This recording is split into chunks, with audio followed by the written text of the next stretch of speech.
Punjabi radio USA पेश करता है अज दा दिन सिख इतिहास विच।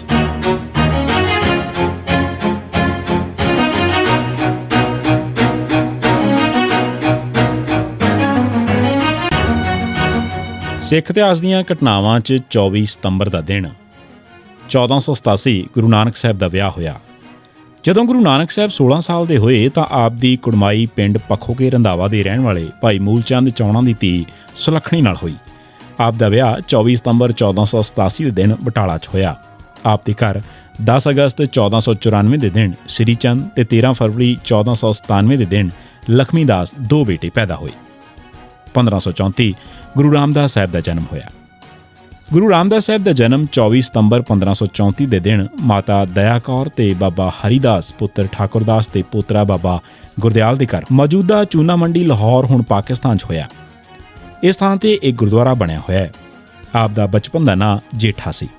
आप अजे सिर्फ 7.5 साल के सन कि आप दे पिता बाबा हरिदास चढ़ाई कर गए। इस मगरों आप दे माता जी आप नूं पिंड बासरके, जो कि हुण बासरके गिल्लां दे नाल मशहूर है, लै आए।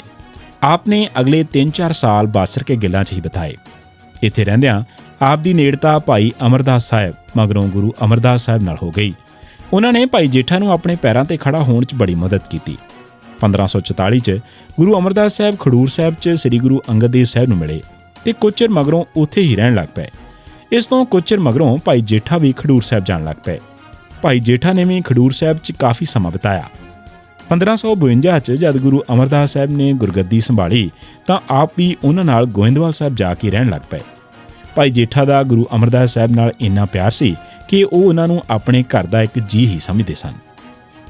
1896 प्रोफैसर गुरमुख सिंह दी मौत। 1873 च शुरू हुई सिंह सभा लहर ने कमाल दा रोल अदा किया, पर 1896 तो मगरों एक एक करके सिंह सभा लहर के सारे मोढी आगू चढ़ाई कर लग पे।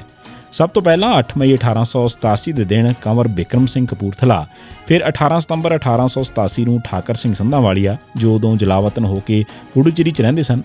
10 जून 1896 ਨੂੰ अतर सिंह भदौड़, 8 अगस्त 1898 ਨੂੰ राजा बिक्रमा सिंह फरीदकोट, 9 जून 1898 ਨੂੰ डॉक्टर जय सिंह, 24 सितंबर 1898 ਨੂੰ प्रोफैसर गुरमुख सिंह ਤੇ 6 सितंबर 1901 ਨੂੰ ਗਿਆਨੀ ਦਿੱਤ ਸਿੰਘ ਇਸ ਫਾਨੀ ਜਹਾਨ ਨੂੰ ਅਲਵਿਦਾ ਕਹਿ ਗਏ।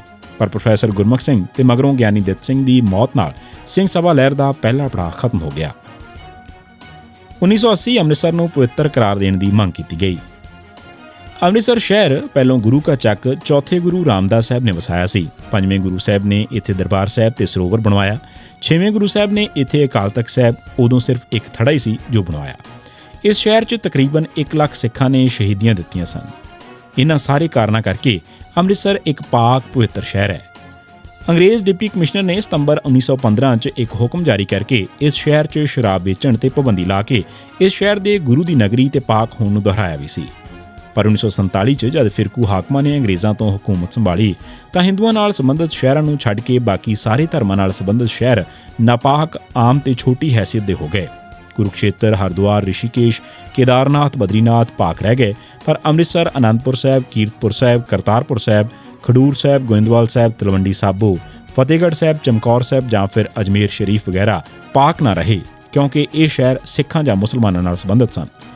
सिख काफ़ी अरसे तो सरकार तो मंग कर रहे सन कि अमृतसर नूं पवित्र शहर ऐलानिया जाए। सिख काफ़ी देर तक सरकार का ऐलान उड़ीकते रहे। 24 सितंबर 1980 ਨੂੰ ਗੁਰਚਰਨ ਸਿੰਘ ਟੌੜਾ ਨੇ ਵੀ ਪ੍ਰਧਾਨ ਮੰਤਰੀ ਇੰਦਰਾ ਗਾਂਧੀ ਨਾਲ ਇੱਕ ਮੁਲਾਕਾਤ 'ਚ ਅੰਮ੍ਰਿਤਸਰ ਸ਼ਹਿਰ ਨੂੰ ਪਵਿੱਤਰ ਨਗਰ ਐਲਾਨਣ ਵਾਸਤੇ ਮੰਗ ਕੀਤੀ, ਪਰ ਇੰਦਰਾ ਗਾਂਧੀ ਨੇ ਉਸ ਗੱਲ ਤੇ ਬਹੁਤਾ ਗੌਰ ਨਾ ਕੀਤਾ। ਅਖੀਰ ਸਿੱਖਾਂ ਨੇ, ਖਾਸ ਕਰ ਦਲ ਖਾਲਸਾ ਤੇ ਸਿੱਖ ਸਟੂਡੈਂਟ ਫੈਡਰੇਸ਼ਨ ਨੇ ਇਸ ਵਾਸਤੇ ਜੱਦੋਜਹਿਦ ਕਰਨ ਦਾ ਤਹਈਆ ਕਰ ਲਿਆ। ਇਹਨਾਂ ਦੋਵਾਂ ਜਥੇਬੰਦੀਆਂ ਨੇ ਐਲਾਨ ਕੀਤਾ ਕਿ 31 ਮਈ 1981 ਨੂੰ ਆਪਣੀ ਮੰਗ ਦੇ ਹੱਕ 'ਚ ਇੱਕ ਜਲੂਸ ਅੰਮ੍ਰਿਤਸਰ ਸ਼ਹਿਰ 'ਚ ਕੱਢਿਆ ਜਾਵੇ, ਪਰ ਫਿਰਕੂ ਲੋਕਾਂ ਕੋਲੋਂ ਇੰਨਾ ਵੀ ਨਾ ਜਰ ਹੋਇਆ ਕਿ ਸਿੱਖ ਮੁੰਡੇ ਕੋਈ ਨਿੱਕਾ ਜਿਹਾ ਜਲੂਸ ਹੀ ਕੱਢ ਲੈਣ। ਉਹਨਾਂ ਨੇ ਸਿੱਖਾਂ ਦੇ ਜਲੂਸ ਤੋਂ 2 ਦਿਨ ਪਹਿਲਾਂ ਹੀ ਯਾਨੀ 29 ਮਈ ਨੂੰ ਇੱਕ ਸਿੱਖ ਵਿਰੋਧੀ ਜਲੂਸ ਕੱਢਣ ਦਾ ਐਲਾਨ ਕਰ ਦਿੱਤਾ। ਇਸ ਜਲੂਸ 'ਚ ਪੰਜਾਬ ਦੇ ਸਾਰੇ ਕਾਂਗਰਸੀ, ਜਨਸੰਘੀ, ਭਾਜਪਾ ਵਾਲੇ, ਆਰੀਆ ਸਮਾਜੀ, ਰਾਸ਼ਟਰ ਸੰਘੀ ਤੇ ਹੋਰ ਫਿਰਕੂ ਤੇ ਬੁਨਿਆਦਪ੍ਰਸਤ ਆਗੂ ਸ਼ਾਮਲ ਹੋਏ। ਉਹਨਾਂ 'ਚੋਂ ਬਹੁਤਿਆਂ ਨੇ ਸਿੱਖਾਂ ਨੂੰ ਚੜਾਉਣ ਵਾਸਤੇ ਇਸ ਜਲੂਸ 'ਚ ਤਰਸ਼ੂਲ, ਤਲਵਾਰਾਂ, ਬਰਸ਼ਿਆਂ ਤੇ ਡਾਂਗਾਂ ਉੱਤੇ ਸਿਗਰਟਾਂ ਟੰਗੀਆਂ ਹੋਈਆਂ ਸਨ।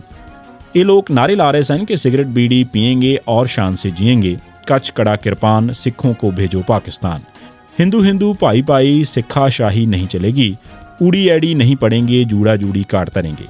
ਇਸ ਜਲੂਸ 'ਚ ਚੱਲ ਰਹੇ ਲੋਕਾਂ ਨੇ ਰਾਹ ਜਾਂਦੇ ਸਿੱਖਾਂ ਤੇ ਸਿੱਖ ਅਦਾਰਿਆਂ ਤੇ ਹਮਲੇ ਵੀ ਕੀਤੇ, ਉਹਨਾਂ ਨੂੰ ਨੁਕਸਾਨ ਵੀ ਪਹੁੰਚਾਇਆ।